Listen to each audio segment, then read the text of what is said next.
He's talking about the creation of Lucifer. Here's the first one. Lucifer was an angel in heaven who rebelled against God. Now, how did this conflict come about? What's its origin?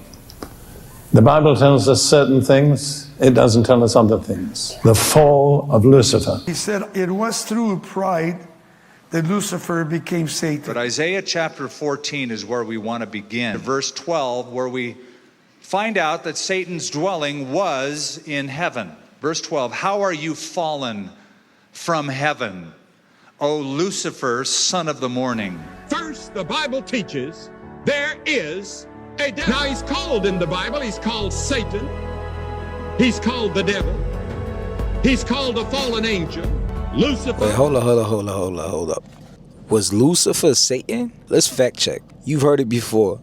Lucifer was an angel, proud and beautiful, cast out of heaven, and became Satan. Sounds dramatic, but that's not actually in the Bible. The name Lucifer never appears in the original Hebrew or Greek text. It came from the Latin Vulgate, that's an early Latin translation, where it simply meant light bearer or morning star. The word Lucifer is used 4 times in the Latin Bible, and one of those times it's actually used to refer to Jesus in 2 Peter 1:19, and it reads, until the day star, or Lucifer, arise in your hearts. So how can Lucifer be both Jesus and Satan? Exactly. It's a translation issue, not a theology. Isaiah 14 is not talking about Satan. Verse 4 tells us exactly who it's talking about. Take up this proverb against the king of Babylon. Verse 16 confirms it. Is this the man who made the earth tremble? Verse 11 says, worms are spread under you, and worms cover you. This is a decomposing body. Verse 20 reads, you have destroyed your land and slain your people. That's not a fallen angel. It's clearly a human king being judged for arrogance.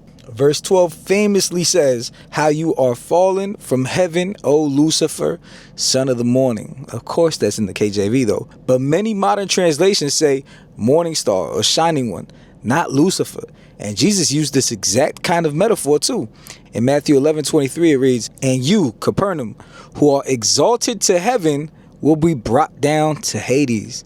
It's prophetic language about pride and downfall, not cosmic rebellion.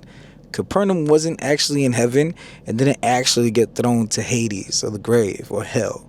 However you want to translate, that's for another video. But anyway, now let's look at Ezekiel 28. This is the other passage people use to support the Lucifer to Satan theory. But again, it's clearly about a human. Verse 2 says, say to the king of Tyre, you are a man, not a god. Verse 17 says, your heart was lifted up because of your beauty. Your heart was lifted up. Your mind, your inner being. Verse 13 says, you were in Eden, but so were other kings. Eden is used metaphorically in scripture. Joel 2:3 reads, the land was like the Garden of Eden before them. So this isn't Satan. It's another proud ruler being humbled. And the Septuagint tells a different story. The Septuagint, the Greek Old Testament written before Jesus, is actually 1,000 years older than the Masoretic Hebrew text most Bibles use. And in Ezekiel 28, it reads differently. Verse 13 reads, thou wast in the delight of the paradise of God. The focus isn't supernatural, it's poetic. A man in a place of blessing corrupted by pride. Verse 14 says, I set you on the holy mountain of God. No mention of Satan, no angelic rebellion, just a metaphor for status and a fall due to the Yetzer Hara, the evil inclination within mankind. This king was ruined not by some external devil, but by the same inner desires the Bible always warns about. And still, no Satan or devil mentioned. Neither Isaiah 14 nor Ezekiel 28 say anything about Satan, the devil, a fallen angel, demons. All of that was added later by tradition, not scripture. Ancient Jews never even saw these passages to refer to Satan. These were Jewish texts, and the ancient Jews never interpreted them as referring to Satan.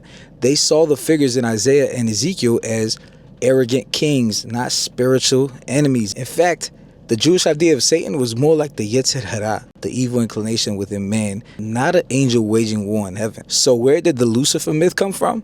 The myth came when the church tradition mixed the Latin Lucifer translation with medieval ideas of Satan. King James was obsessed with demonology, and he's the one that popularized this whole Lucifer idea in the English Bibles. Lucifer is not even a name. It's a word. It's two words actually put together, conjunction. It's lutz and sefer, right?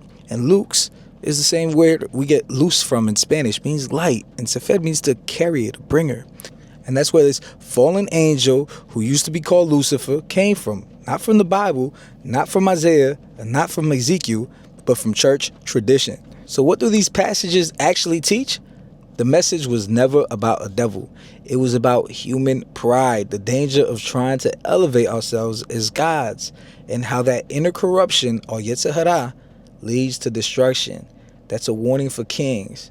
That's a warning for us. So let's stop preaching what scripture never says.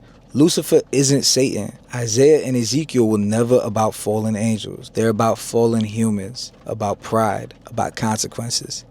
Thank you for listening. God bless.